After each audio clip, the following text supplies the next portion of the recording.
Bonjour, aujourd'hui nous interviewons Maud Ankawa pour ses deux livres, Kilomètre Zéro, ou Le chemin du bonheur, qui se passe donc dans l'Himalaya, et le tout dernier, Respire, où le plan est toujours parfait, qui lui se déroule en Thaïlande et nous emmène dans une quête formidable de retour à soi.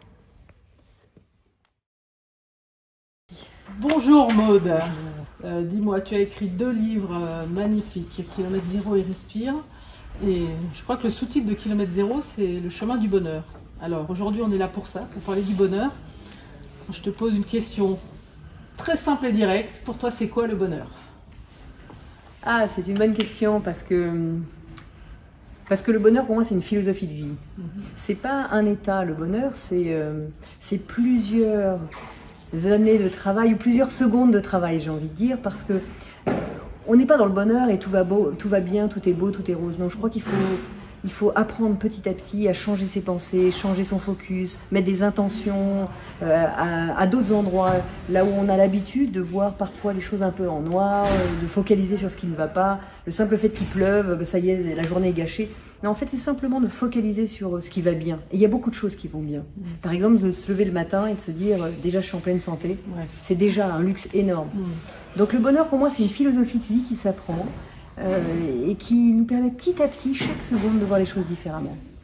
Pour toi, comme ça, spontanément, concrètement, est-ce qu'il y a des actions que tu mets en place dans ta vie pour dire je veux rester dans cet état de bonheur, ou je veux peut-être l'améliorer, ou revenir dans un état de bonheur? Est-ce qu'il y a des actions, des choses pour toi que tu mets en place? Je crois qu'en fait, là, c'est une conscience presque, encore une fois, de chaque seconde. À chaque fois que tu lâches la seconde de conscience, bah, ton esprit, ton ego va repartir à t'amener au mauvais endroit. Alors qu'au contraire, l'apprentissage, en tout cas, moi, ça me demande vraiment une attention particulière, presque à chaque instant, d'être là, tu vois, on est ensemble ici. Je suis pas en train de me dire, attends, alors ce soir, après, là, il y a la conférence. Non, je suis là et en présence avec toi. Parce que si je suis plus en présence avec toi, ben, je lâche cet instant et je pars dans le passé ou dans le futur, et le passé n'existera plus jamais, le futur n'existera jamais, le seul moment qui existe, c'est maintenant, c'est ça le présent. Donc c'est un apprentissage, parce que très vite on voit notre cerveau qui part souvent ailleurs. D'accord. Et tu as des petits trucs pour arriver à s'ancrer comme ça dans le moment présent? Alors on m'a appris pas mal la méditation. D'accord. La méditation, moi, 3 heures à méditer, là, c'est impossible. D'accord, ça me rassure. Donc je me suis rendu compte que finalement la méditation c'était presque un état de conscience quotidien. Mais des fois, tu vois, je suis un feu rouge et je peux juste me dire, tiens, où je suis là? Ah ben là, je suis partie dans mes pensées. Et ça suffit pour revenir à soi. Il y a une phrase un livre de Fabrice Midal qui s'appelle « Foutez-vous la paix ». Je crois que c'est ça. La méditation, pour moi, c'est se foutre la paix un instant, de prendre un instant pour être soi avec soi. Et parfois, 1 seconde suffit. Donc les petits trucs, ce serait voilà, simplement d'amener la conscience. Alors moi, j'apprends avec, à chaque fois que je passe une porte, tu vois, la porte des WC, la porte du bureau, la porte de ta chambre, n'importe quoi, à chaque fois que je passe une porte, je dis tiens, là où t'es. Et tu vas t'apercevoir que finalement, c'est pas si simple, parce que tu passes beaucoup de portes dans la journée, et t'y penses pas toujours. Donc au début, c'est plutôt une porte, puis une deuxième, et puis bon, après, avec un peu de travail, à chaque fois que tu passes une porte, t'es où là? Donc c'est ça, c'est peut-être des outils simples, je crois qu'il faut pas les chercher très très loin. D'accord. Ça rejoint ma question d'après qui était s'il y avait cette notion d'outils toujours à transmettre, peut-être plus à des enfants tant qu'à faire. Si on pouvait s'outiller plus jeune, je pense qu'on simplifierait un peu les choses. Est-ce qu'il y a des outils qui, toi, spontanément, te trouvent importants à transmettre? Alors les outils, je crois que finalement, il n'y a pas besoin de beaucoup d'outils. Au contraire, il faut se ramener à soi. Il faut se ramener à qui on est avant tous ces costumes. Parce que on est déjà pas simple, et puis après on met un tas de costumes. On est la fille d'eux, puis après la mère d'eux, et puis après on est la salariée d'eux, et puis enfin finalement on est un tas de rôles, mais qui on est vraiment, on ne sait plus très bien, parce qu'on a endossé un tas de costumes. Donc le vrai sujet du bonheur, c'est d'arriver à enlever les costumes pour récupérer notre essence, pour savoir vraiment qui on est, et vraiment ce qui a du sens pour nous. Donc les outils, ce serait plutôt de se dire, j'écoute, j'apprends à réécouter, à me reconnecter à moi, à me reconnecter avec mes envies, avec ce qui a du sens pour moi, plutôt que d'écouter mes parents qui me disent que ce serait bien que je fasse ça, ou ton mari, ta femme, tes enfants. Mais si on attend de toi un tas de choses, ou même en tant que salarié, on attend de dirigeant, on attend de toi un tas de choses. Je crois que le vrai sujet, c'est d'arriver à se reconnecter à soi pour justement pouvoir aimer. Et cette reconnexion à soi, du coup, elle passe par... Elle n'est pas si compliquée en fait, mais elle passe par ce vide qui nous fait terriblement peur. Parce que tu vois, on parlait de la méditation tout à l'heure, de se poser un instant avec nous. C'est très compliqué ça. Et c'est bien pour ça qu'on se jette tout de suite, à la seconde, on le veut, sur notre téléphone pour aller s'occuper l'esprit, ou sur la télé, ou aller appeler un ami, etc. Parce que accepter ce vide un instant, mais quelques secondes, c'est très compliqué pour nous. Parce qu'on n'a pas été habitué à ça. Et c'est ça, c'est se réhabituer à ça, justement pour entendre ce qui se passe à l'intérieur. Sinon, on est sollicité par l'image, par le marketing, par un tas de choses, et ça nous éloigne de nous. J'ai rien contre ni le marketing, ni l'Internet, ni quoi que ce soit, parce que ça a aussi son rôle. Mais le vrai sujet, c'est qu'on se prend plus ce temps-là. Sous prétexte qu'on n'a pas le temps. Mais on a 24 heures. On a tous 24 heures.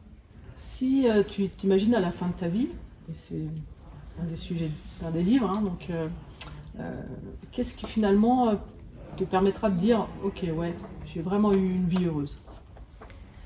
Alors ça, c'est une question que je me pose presque tous les jours. Et en tout cas, à chaque fois que j'ai un choix à faire, parce que si à chaque fois qu'on se pose sur notre lit de mort, moi je dis toujours, tiens, si j'étais sur mon lit de mort, qu'est-ce que je vais retenir ?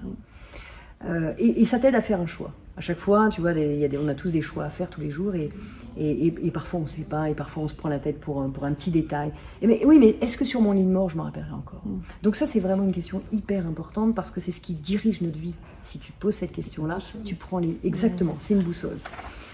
Et moi, je me dis, tiens, quand je serai sur mon lit de mort, de quoi je serai heureuse, de quoi je serai fière Et bien finalement, c'est tous ces moments de partage que j'aurais eu avec les uns et les autres, toute cette connexion que... moi, la joie, je la ressens quand je me sens connectée à quelque chose de plus grand. Mais quelque chose de plus grand, c'est aussi nous.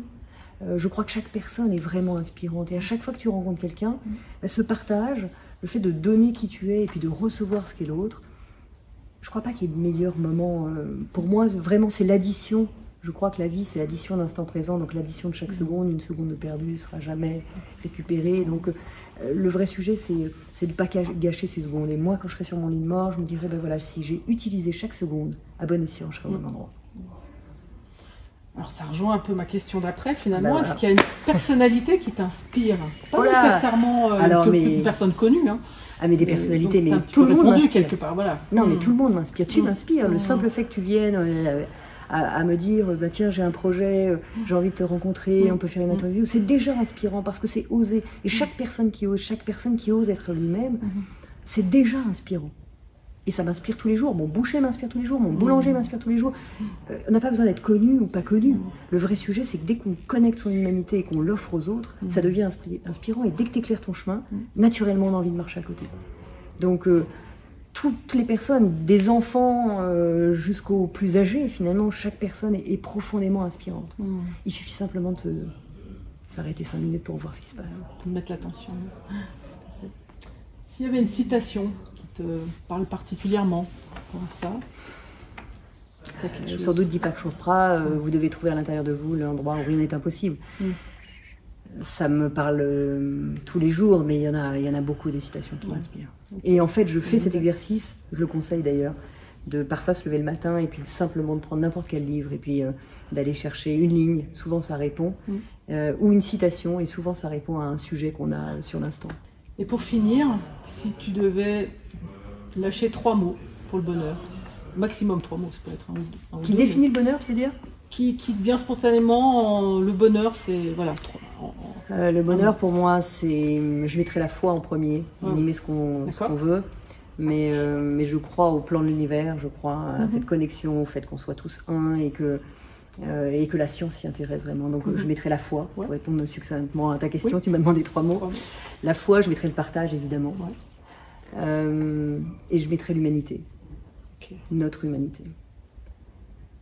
Merci. Merci à toi, vraiment. Formidable. Merci vraiment pour ce moment et merci d'avoir osé ça avec toute l'équipe là qui est autour. Merci infiniment et je vous souhaite à tous vraiment une très très belle journée.